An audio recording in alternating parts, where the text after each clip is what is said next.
이번 시간부터는 에칭 공정에 대해서 한번 알아보도록 하겠습니다. 지난 시간까지 포토 공정에 대해서 알아봤었는데요. 에칭 공정 같은 경우는 딱히 뭐 문제는 공정의 단계에 대해서 설명해 보시게 했습니다만은 각 단계별로 이렇게 하기보다는 전반적으로 여러 가지 종류가 있거든요. 포토 같은 경우는 뭐 하나의 공정이 계속 발전을 해왔다 이렇게 보시면 되겠는데, 엣지 공정 같은 경우는 이렇게 될 수 있고 저렇게 될 수 있고 여러 가지 방식이 나뉘기 때문에 그런 관점에서 전체의 큰 시각으로 한번 바라보시고 각각의 엣지 방식의 뭐 차이점이라든가 이런 식으로 정리를 해보시는 게 좋을 것 같습니다. 그래서 이후에 이제 엣지 공정에 대해서 여러 가지를 나눌 거라서 이번 시간에는 기본적인 개념이라든가 용어 이런 것들에 대해서 한번 진행을 해보도록 할게요. 뭐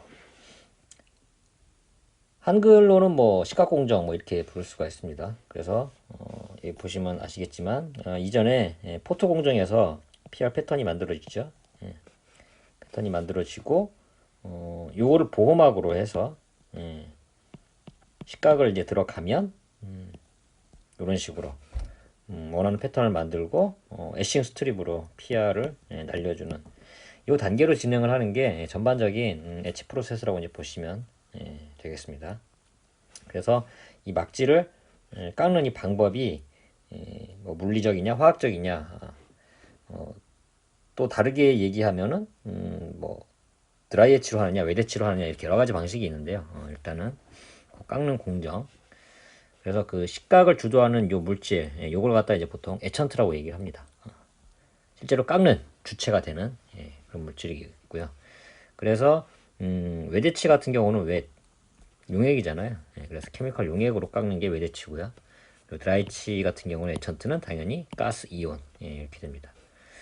근데 대부분은 이제 공정이 이제 미세화되기 때문에 대부분 이제 드라이 엣치를 적용하고요. 웨데치 같은 경우는 이제 용어 자체도 사라져서 지금은 이제 클리닝 공정.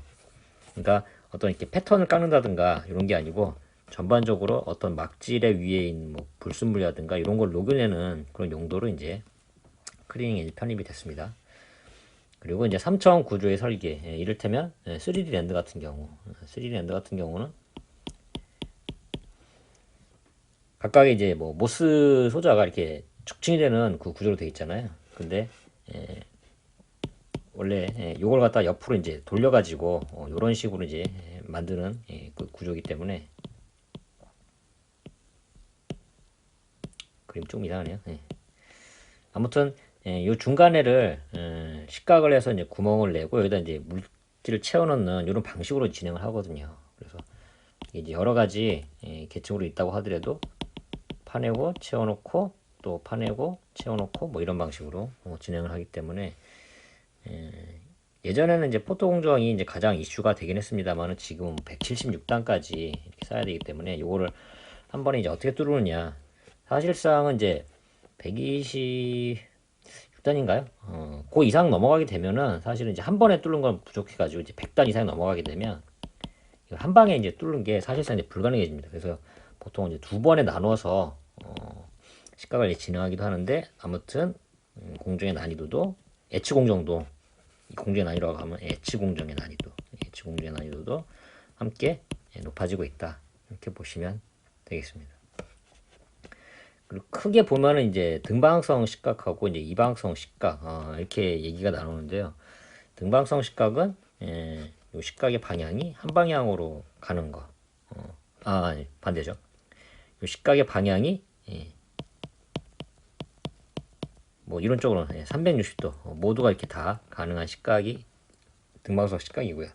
이방성 식각은 식각의 방향을 이제 한 방향으로, 보통은 이제 자기장이라든가 이제 전기장 여기에 따라서 이제 극성을 나누어서 대부분 이제 플러스 이온을 하는데, 플러스 이온을 움직여서 요거에 이제 충돌이라든가 이런 방향으로 하는 게 이제 보통 이방성 식각 이렇게 되어 있습니다. 그래서 요거는 바로 뒤에서 등방성 식각의 대표적인 게 이제 웨데치거든요. 그리고 이방성 식각은 이제 드라이치. 그래서 이 특성에 대해서 다시 한번 알아보도록 하겠고요. 선택비가 사실은 엣지 공정에서 가장 중요한 이제 용어입니다. 뒤편에서 따로 선택비만 설명을 이제 드리기도 할 텐데, 엣지를 하게 되면 대표적으로 아까 그 포토공정도 마찬가지거든요.